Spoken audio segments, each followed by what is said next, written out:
What if the most powerful gangster never had to pull the trigger? They called him the Prime Minister of the Underworld, a gangster who ruled not with bullets, but with influence. While others spilled blood, he pulled the strings, making kings and crushing enemies in the shadows. This man rewrote the rules. Meet Frank Costello. He never stained a crime scene, yet he controlled everything from behind the curtain.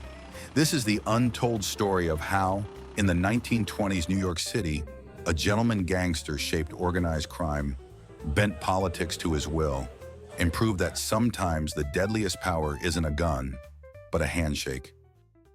The gentleman from Italy, Frank Costello, born Francesco Castiglia on January 26, 1891, in the dusty streets of Calabria, Italy.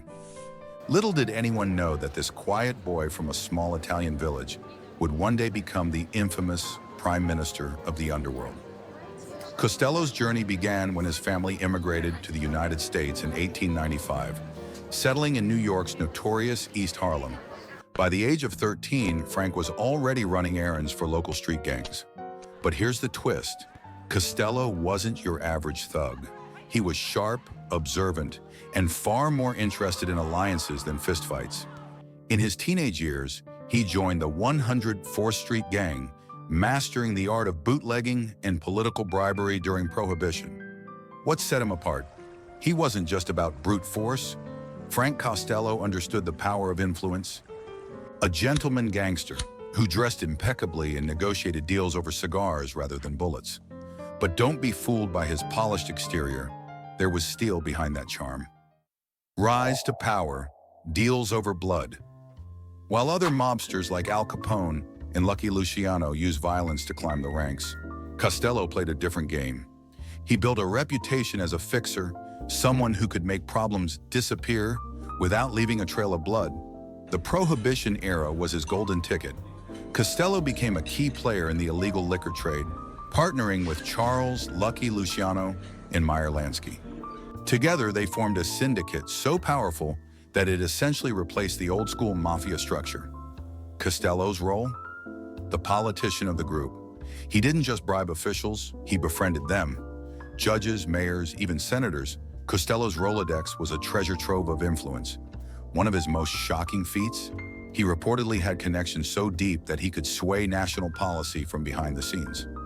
Imagine that, a gangster influencing Capitol Hill. The radio mystery. Here's a story you probably haven't heard. In the 1940s, Frank Costello's voice was so recognizable that it became infamous, but not because of interviews. During the Kefauver hearings on organized crime in the 1950s, Costello's face was deliberately kept off camera. Instead, only his voice was broadcasted to millions of Americans. And what a voice it was. Calm, calculated, and eerily soothing. The public dubbed him as the Voice. People would tune in just to hear him speak. But here's the kicker. While he sounded cooperative, he gave away almost nothing under questioning. His ability to say everything and nothing at the same time baffled investigators. It was like watching a masterclass in evasion. A bullet's whisper. Costello's reign wasn't without its challenges. In 1957, he survived an assassination attempt that would have killed almost anyone else. As Costello entered his Manhattan apartment, a gunman fired a single shot aimed at his head. The bullet grazed him, but Costello didn't flinch. Instead, he reportedly turned and said, "This is what I get for staying in the business." The would-be assassin, Vincent the Chin Gigante, acting on orders from Vito Genovese, who wanted Costello's power. What's astonishing is how Costello responded. Instead of retaliating with violence, he chose to retire. Yes, you heard that right. Costello walked away from the Mafia with his life and dignity intact, a move almost unheard of in the criminal world. His calm exit only solidified his legendary status. A garden of secrets. In his later years, Costello became an unexpected confidant for some of New York's elite. Rumor has it, he hosted discreet garden parties where politicians, businessmen, and even rivals would meet under the guise of casual conversation. These gatherings were far more than social. They were Costello's way of maintaining influence. Guests left with favors, deals, or secrets that only he could leverage. It's said that one senator credited Costello with saving his career, though no one ever learned how. Even in retirement, his whispers carried weight. The legacy of a gentleman gangster. So what did Frank Costello leave behind? Unlike many of his contemporaries who met bloody ends, Costello's story is a testament to strategy over savagery.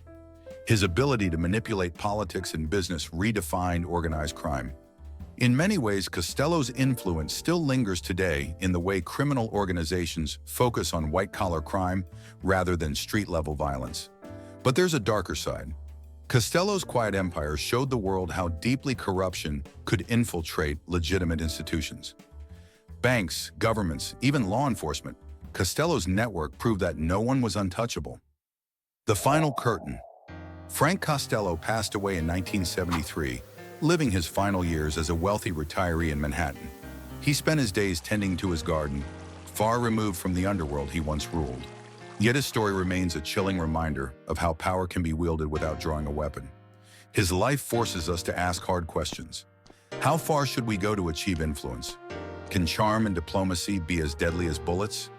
And most importantly, what happens when the lines between crime and politics blur beyond recognition? Frank Costello didn't just change the Mafia, he changed the way the world understood power. And for that, he remains one of the most enigmatic figures in organized crime history. If you'd like to uncover more unknown stories, let us know by hitting that subscribe button and joining the journey. Was this unfamiliar to you? Drop a comment below and let's talk about it. Stay tuned.